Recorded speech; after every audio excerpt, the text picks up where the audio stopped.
we were like doing the gifting and ambassador approach, and like our growth was very steady. But it wasn't until we like worked with like that first large influencer where it was like right person, right moment, like right opportunity, and it just like our growth went like that, and it never went back down. Yeah.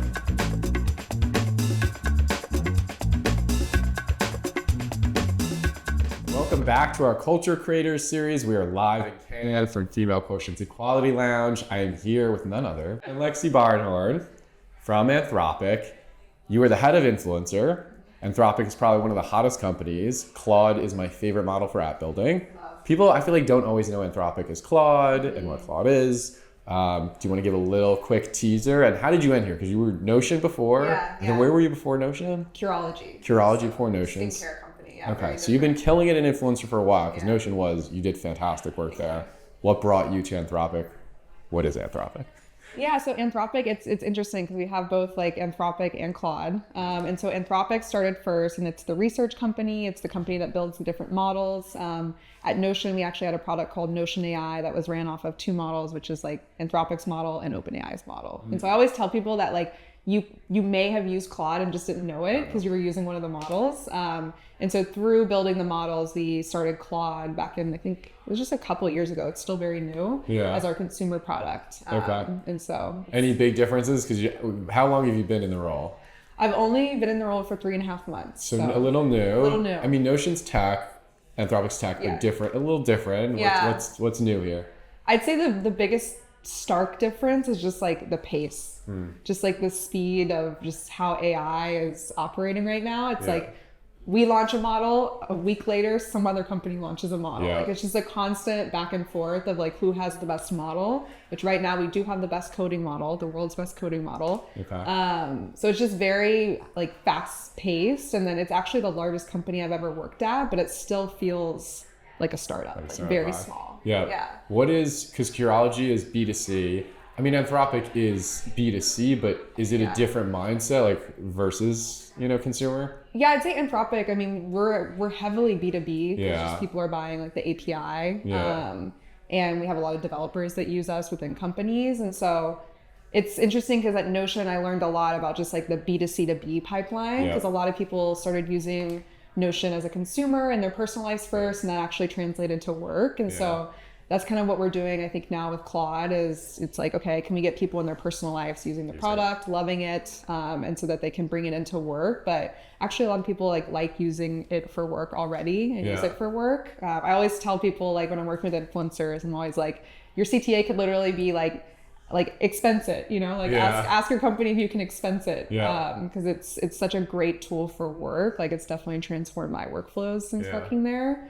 And we're the best creative writing model too. So I know a lot of people like on the creative and copy side like to use us at work. Oh, interesting. This is like this Slack model. When Slack got hot, it was because the engineers would go to other companies and say, no, I need to use Slack here. So it was just a different mindset of we're not selling to this big buyer at a B2B. We're kind of selling to the average user who is at the company, who then tells the company we need to do this. Exactly. Culture-wise, a lot of the conversation this week has been fragmentation of culture, and we're all living in our own little niches, and algorithms are putting us in our own corner of the internet. If you're trying to scale, which you are very fast, to the masses, how do you do that in a fragmented culture? It's hard, because I feel like everyone's algorithm is completely different. And so I actually try to not get too segmented like in my strategy, especially with influencers, because I've learned a lot in the industry. Like a lot of times the partnerships that actually perform the best are the ones that I would have never thought.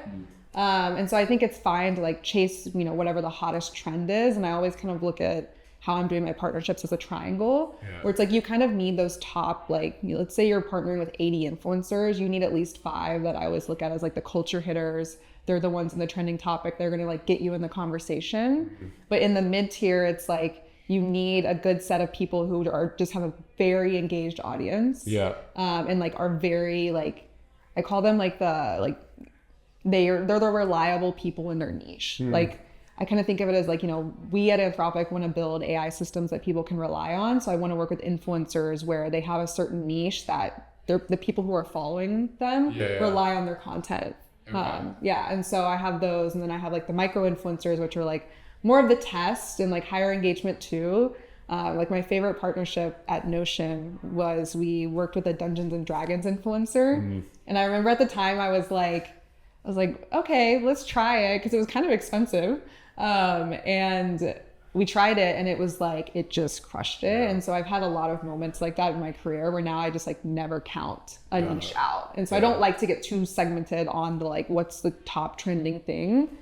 Because I think highly engaged audiences and niches actually are like where you hit the sweet spot with influencer marketing. I think this is one of the biggest mistakes brands make, is they want to speak to masses, so they go after like general, more lifestyle content, which is less resonant and less loyal, versus you're much better off going to these pockets of the universe that you think might be too niche.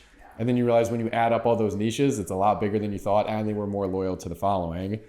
Does this now skew to a platform? I feel like a lot of B2B2C, sometimes you hear, LinkedIn, and it used to be Twitter, but are you focused on that, or is it everything? So when I first joined Anthropic, it was a lot of like Instagram partnerships, which I think Instagram is great, especially when you're going after like the mass market. But to me, actually, where I feel I get the most success is YouTube. Oh, wow. And so I actually think you need kind of a approach where you're going after Instagram and TikTok, and I call those platforms like the bite-sized content to get people interested. Yeah.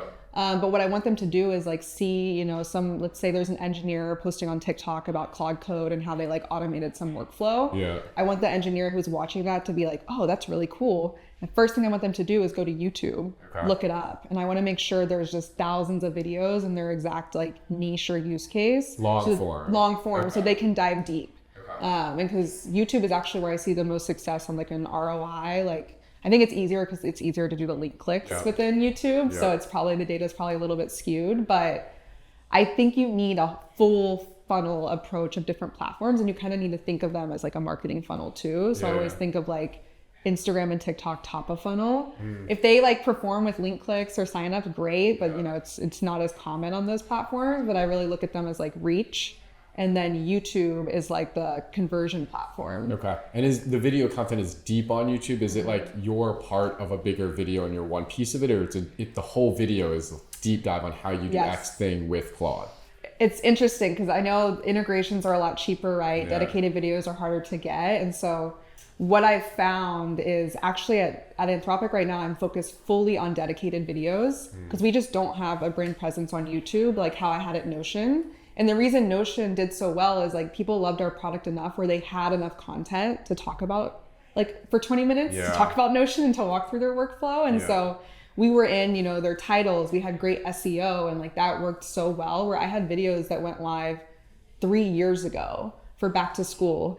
Every back to school, that video would pop off again. And so I think YouTube's really important for like a long-term strategy. So that's like my main focus right now on YouTube is dedicated only.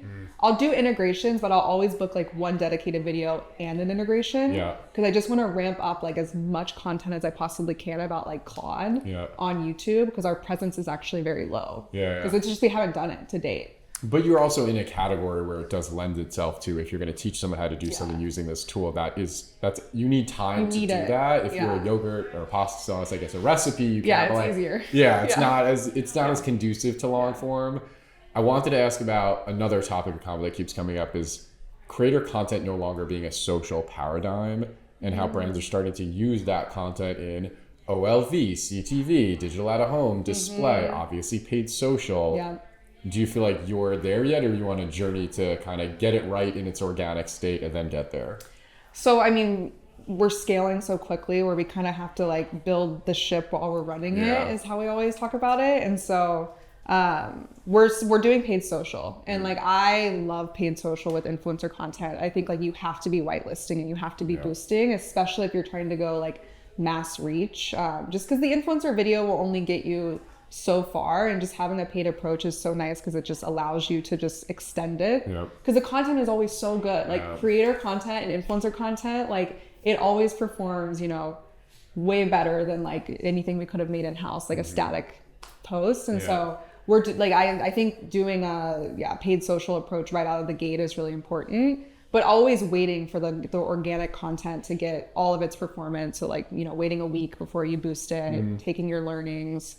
But I do like the approach of like using creators in kind of every facet of your marketing, because I can see a lot of benefits to that. So eventually I would love to do that. And I always find it fun when I like am watching a commercial and you like, see the creators that I watch. And like I know Corporate Natalie did like a Dunkin' Donuts ad. And I was like, oh, that's perfect. It makes so much sense. So are you still more upper funnel, more mid funnel, more lower funnel when you're looking at what you want the creators to do and how you judge them? Yeah, I think right now it's very upper funnel because we just like need more brand awareness. I think at Notion it was more mid funnel because we just had a lot of awareness already. But it's funny, when I was actually at a D2C brand, Curology, it was more like bottom funnel. Like we were very, very focused on like the full growth and like conversion, and I had like CAC goals, and it was a fully operating growth channel. Where right now at Anthropic, it's like we're focused on top of funnel, but still looking at how we're performing, of course. So it's like it's everywhere I've worked, it's been different. It feels like based on the funnel, but that's good. I mean, that means you know what your goal is. You're actually designing for the goal versus everything being a catch-all. I've asked a bunch of marketers throughout the week, what percentage of budget do you actually think should go to influencer, and then what are you actually spending, and is there a variance? Almost all of them, what they think based on their intuition and what works is so much higher than the company spend. Why is that? It's hard because I just think like a lot, I mean, all the time I'm seeing those articles that are like influencer marketing's dead, like it no longer works, and I'm like, no, it's never going to be dead. It's just always taken new forms. And so I think as a company, for you to be relevant, you have to be doing influencer marketing. Like you're not going to be relevant. And I think it just takes different forms. Like Cursor is a great example. Like it's one of the hottest tech companies right now. It's like reached, such crazy revenue in such a short amount of time. They have like an insanely like engaged community. And it just happened naturally for them, where they have all these influencers, right, that are talking to them, because it's just tech people with large audiences, because they just have like such a great product. And working in tech, what I've learned is like product first marketing will get you very far if you're just like really marketing based off of like what the product does, and like people will just end up loving it and want to engage with your brand. But I think you need it like right out of the gate to be relevant, because even like Cursor has had a lot of success because of these tech people with large followings talking about them. They might not be paying them yet, but I think once you get to that point of like you have this like highly engaged community, like at Notion we had like a set of ambassadors that were highly engaged. They were like with us from the beginning. But then it's like, okay, that's still very niche. You're not going to get mass market with like the ambassadors who are already engaged and like all of their followers already know about you.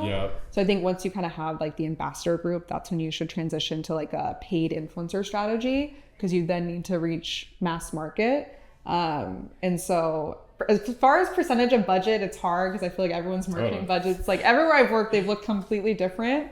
It's more, do you think the same thing, where the percentage should be is a lot higher than what it is, or you feel like people are catching up in the places you're working they get it? I don't think you should just have a massive budget right out of the gate. Like I think you really need to test and learn and understand what works before extending the budget.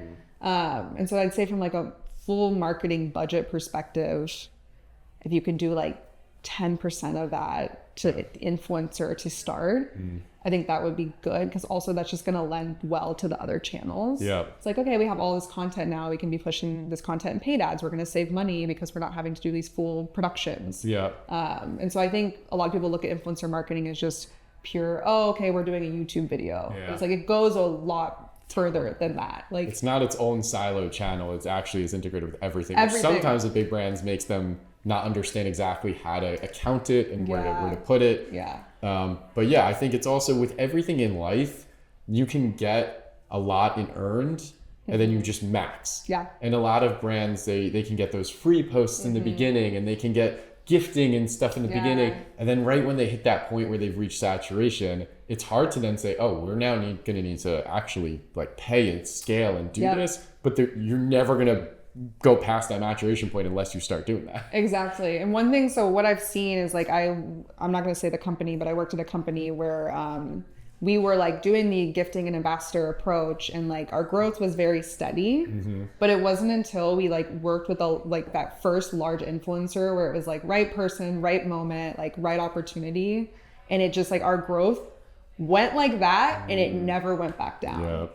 And so you need some of those to like get you to kind of that next stage in growth. Like we call it like the black swan moment, where it's like you can clearly see like how well this like one person performed, and then we pushed them in paid ads too. And so it was like it never went down after that. Yeah. And so I think every brand kind of needs that moment because it will get them in that next stage of growth, which they couldn't hit otherwise if they didn't partner with like a larger creator that they had to pay for. Yeah, love it. All right, we're gonna do rapid fire. You ready for rapid fire? Yeah. Number one, what does your For You feed look like? If I steal your phone right now, what am I gonna see?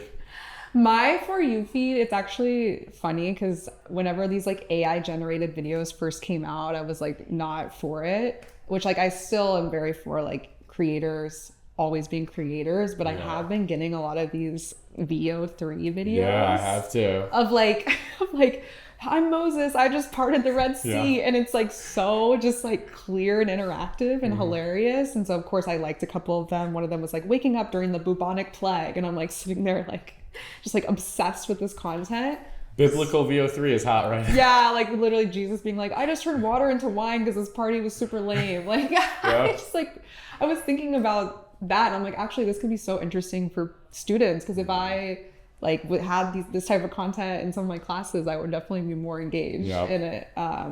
So my For You page is a lot of that. And right now it's a lot of like restaurant recommendations for Cannes because I was just doing a lot of searching before coming here. But my For You page is always a mess. I'm always on like the weird sides of TikTok. Yeah. So I don't actually see a lot of influencers on my For You page. Oh, interesting. Which is interesting. I would think for your work, you just like in that feed of, we know what she does and what she's I think it's because like, and I talk about this to my like influencer marketing friends. It's like we look at influencers all day at work, but actually like in my free time, I'm more like engaging with content that like is totally separate.